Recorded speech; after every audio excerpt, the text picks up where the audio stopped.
Hello बच्चों, आज मैं आप लोगों को साइंटिफिक मैनेजमेंट करवाने वाला हूँ। ये एफ.डब्ल्यू. टेलर ने प्रोड्यूस किया था। ठीक है, यहाँ पे हमें दो क्वेश्चंस कवर करने होते हैं, principle of scientific management and technique of scientific management. अभी के इस वीडियो में मैं आपको प्रिंसिपल ऑफ साइंटिफिक मैनेजमेंट पढ़ाऊंगा। प्लीज़ नेक्स्ट वीडियो जरूर देखिएगा, क्योंकि उसके अंदर क्या है, टेक्निक ऑफ साइंटिफिक मैनेजमेंट है। बहुत इंपॉर्टेंट टॉपिक है क्लास 12th के लिए, तो प्लीज़ ध्यान से देखिए। यहाँ पे प्रिंसिपल ऑफ साइंटिफिक मैनेजमेंट के अंदर टोटल मिला के 4 प्रिंसिपल्स हैं। ठीक है, पहला प्रिंसिपल कहता है science not rule of thumb. ठीक है, दूसरा प्रिंसिपल कहता है हार्मोनी नॉट डिस्कॉर्ड। ठीक है, तीसरा प्रिंसिपल क्या कहता है, cooperation not individualism. And last principle कहता है development of each and every person to his or her greatest efficiency and prosperity. ठीक है, हमें ये चारों बातें क्या करनी है, कवर करनी है। तो सबसे पहला प्रिंसिपल क्या कहता है, science not rule of thumb. ठीक है, तो एफ.डब्ल्यू. टेलर के ये इस बात पे इंसिस्ट करता था कि ऑर्गेनाइजेशन में जितने भी जॉब हो रहे हैं, ठीक है ना, जितने भी एलिमेंट हैं मैनेजमेंट के अंदर, उन सभी को हमें किसके बेसिस पे डिसाइड करना है, उन सभी को हमें साइंटिफिक बेसिस पे क्या करना है, डिसाइड करना है। ठीक है, साइंटिफिक बेसिस पे डिसाइड करने का मतलब क्या कहता है कि जनरली जब आप भी कोई भी डिसीजन कॉज एंड इफेक्ट देख के लेते हो, जब भी आप कोई भी डिसीजन क्या करते हो, कॉज एंड इफेक्ट देख के लेते हो, तो उसे हम क्या कहते हैं, scientific decision. Cause and effect का मतलब कि यार ये करूँगा तो क्या होगा और नहीं करूँगा तो क्या होगा। ठीक है ना, तो जैसे कि अभी अभी आपने मेरे लास्ट वीडियो में देखा होगा कि वहाँ पे हम कर रहे थे क्या कहते हैं, फ्यूल्स के प्रिंसिपल, और वहाँ पे हम देखते थे कि अगर प्रिंसिपल को फॉलो करेंगे तो क्या फ़ायदा होगा, नहीं करेंगे तो क्या फ़ायदा होगा। तो यही चीज़ यहाँ पे कह रहा है। ठीक है ना, साइंटिफिक का मतलब क्या है, कॉज एंड इफेक्ट स्टैब्लिश करना। और ये हम क्या करते हैं, अपने देखते हैं कि ऑर्गेनाइजेशन में जब भी कोई डिसीजन लेते हैं तो यार हमने ऐसा कोई डिसीजन पास्ट में लिया है क्या, अगर लिया था तो उस डिसीजन करने पर हमें क्या रिजल्ट निकला, अगर हम क्या जो हमारा डिजायर्ड रिजल्ट है क्या हम अचीव कर पाए थे, नहीं कर पाए थे तो क्यों नहीं कर पाए थे। इन सभी चीज़ को कंसिडर करके हमें क्या लेना है, डिसीजन लेना है। तो इसी को हम क्या कहते हैं, साइंटिफिक डिसीजन लेना था। यानी कि हमें जो भी डिसीजन लेना है साइंस के बेसिस पे लेना है, not rule of thumb. Rule of thumb का मतलब क्या है कि जो मैनेजर ने कह दिया वही होगा, भले ही उसके पीछे कोई लॉजिक हो ना हो। मतलब कि अगर उसे लग रहा है कि उसके पास्ट एक्सपीरियंस के बेसिस पे, ठीक है ना, उसकी विल या उसके इंट्यूशन के बेसिस पे हम कोई भी डिसीजन नहीं लेंगे। हम डिसीजन लेंगे तो सिर्फ अपने क्या करें, किसके बेसिस पे लेंगे, साइंटिफिक बेसिस पे लेंगे। ठीक है ना, जनरली क्या होता है कि क्या कहते हैं, आप वो एफ.डब्ल्यू. टेलर बोलता है कि भाई कोई भी डिसीजन लेने से पहले ना प्रॉपर थिंकिंग करनी चाहिए आपको। प्रॉपर थिंकिंग का मतलब क्या कहता है कि यार क्या इम्पैक्ट जो मैं डिसीजन लेने जा रहा हूँ उसके लेने से हमें क्या क्या पॉजिटिव इम्पैक्ट होंगे, क्या क्या नेगेटिव इम्पैक्ट होंगे, उसके ना लेने से हम किस सिचुएशन में हैं, और हमारे इस पर्टिकुलर डिसीजन से हमारे सिचुएशन में क्या फ़र्क आने वाला है। इसी को हम क्या कहते हैं, इस तरीके से जब हम डिसीजन लेते हैं तो उसी को हम क्या कहते हैं, साइंटिफिक डिसीजन बोलते हैं। तो पहला क्या था हमारा, science not rule of thumb. ठीक है, दूसरा क्या कहता है, हार्मोनी नॉट डिस्कॉर्ड। ओके, यहाँ पे जनरली आपको क्या कह रहा है यार कि ना, यहाँ पे आपको क्या कह रहा है कि जो भी यहाँ पे आपके ऑर्गेनाइजेशन के अंदर मैनेजमेंट है, ठीक है ना, और आपके जो मैनेजमेंट के नीचे जो इंडिविजुअल्स काम कर रहे हैं, पर्सनल्स काम कर रहे हैं, इन दोनों के बीच में जो जो भी ऑर्गेनाइजेशन को फ़ायदा हो रहा है उनके साथ शेयर करने को कह रहा है। ठीक है ना, उनके साथ क्या कह रहा है, शेयर करने को कह रहा है। जनरली यहाँ पे क्या होता है कि जनरली जो मैनेजमेंट होते हैं वो हायर लेवल पे होते हैं, उसके नीचे जो स्टाफ होते हैं वो लोअर लेवल पे होते हैं। ठीक है ना, दोनों का अपने अलग अलग एटीट्यूड होते हैं। तो यहाँ पे कह रहा है कि एफ.डब्ल्यू. टेलर ना मेंटल रेवोल्यूशन की बात करता है। मेंटल रेवोल्यूशन का मतलब कि मैनेजमेंट को क्या चाहिए कि जो लेबर है उसके प्रति अपना रवैया बदले, और लेबर को क्या चाहिए कि वो मैनेजमेंट के प्रति अपना रवैया बदले। ठीक है ना, मैनेजमेंट को लगता है कि यार ये तो लेबर है, इसको कुछ आता ही नहीं है, पढ़ा लिखा ही नहीं होगा। वहीं पे लेबर को क्या लगता है कि यार मैनेजमेंट को तो हमारी कुछ पड़ी ही नहीं है, इनको तो अपने अपने बस ऑर्गेनाइजेशन कैसे फ़ायदा हो रहा है इस चीज़ की पड़ी होती है। तो इस सोच को बदलना है, और इस सोच को बदलने को ही हम क्या कहते हैं, मेंटल रिवोल्यूशन। यानी कि रिश्ता वही, सोच नहीं करनी है हमें। ठीक है ना, जनरली क्या होगा, यहाँ पे क्या करते हैं, एक तरीके से जो मैनेजमेंट को क्या चाहिए यार कि अगर उन्हें फ़ायदा पहुँच रहा है ना तो फ़ायदा का कुछ हिस्सा वो लेबर के साथ भी शेयर कर ले। ठीक है ना, लेबर को क्या चाहिए भैया कि अब जब जब मैनेजमेंट को आपकी रिक्वायरमेंट है, मैनेजमेंट को क्या है, आपकी रिक्वायरमेंट है, तो आप मैनेजमेंट के लिए अवेलेबल रहो। उनके साथ क्या करो, अपने एक तरीके से मित्रता का बिहेवियर मेंटेन करके रखो।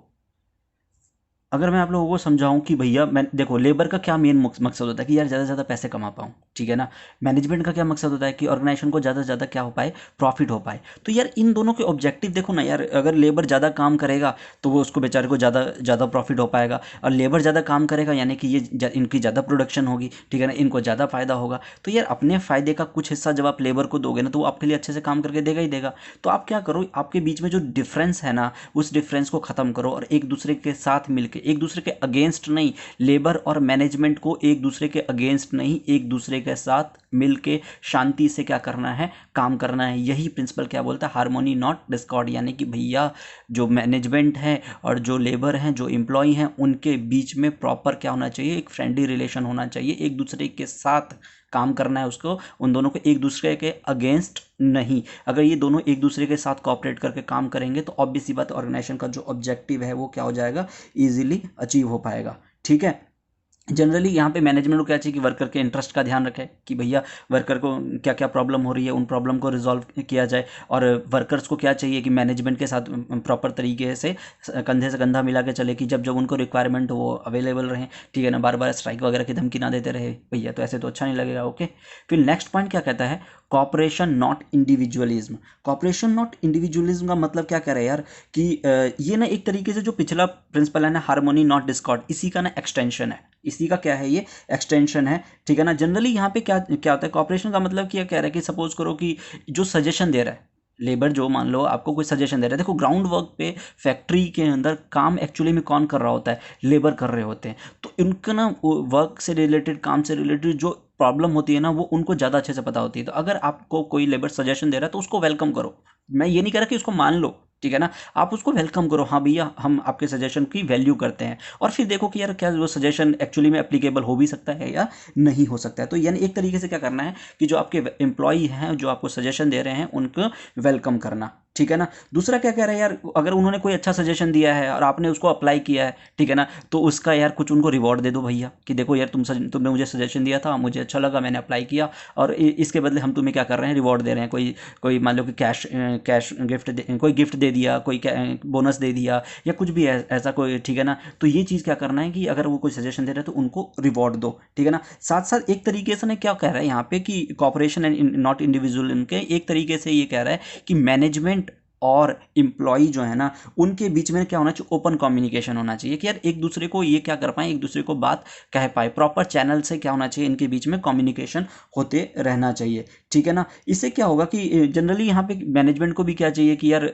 जो डिवीजन ऑफ वर्क है वो प्रॉपर डिवीजन करे। ठीक है ना, डिवीजन ऑफ वर्क क्या करे, प्रॉपर तरीके से करे, जिससे क्या होगा कि किसी इंडिविजुअल एम्प्लॉय पे अननेसेसरी वर्कलोड ना बढ़े। ठीक है ना, तो आपको क्या करना पड़ेगा यार, एक तरीके से ना एक दूसरे के शू में उतर के देखना पड़ेगा, भैया एक दूसरे के जूते में आके तो देखो कि कैसा फील होता है, तभी तो आप क्या कर पाओगे, उस तरीके से डिसीजन ले पाओगे ना। तो ये कहता है कॉपरेशन नॉट इंडिविजुअलिज्म का principle. Okay, and last one is क्या है बेटा जी, लास्ट वन है development of work to their greatest efficiency and prosperity. यानी कि भाई ये ना एक तरीके से आपको कह रहा है कि यार तेरे यहाँ पे जो एम्प्लॉय का काम कर रहे हैं ना, उनके लॉन्ग टर्म ऑब्जेक्टिव का भी ध्यान रख। ठीक है ना, मतलब क्या कर रहा है कि उनकी ना डेवलपमेंट की रिस्पॉन्सिबिलिटी किसके पास है, एम्प्लॉय के पास है, मैनेजमेंट के पास है। तो जब भी उनको टाइम टू टाइम क्या करो, जो भी चेंजेस आ रहे हैं ना एनवायरनमेंट के अंदर, काम करने के तरीके के अंदर, उनको क्या करते रहो, उनको ट्रेनिंग देते रहो। Training is essential for every worker बेटा। ये क्या होता है कि ट्रेनिंग जो होता है ना, उनकी काम करने के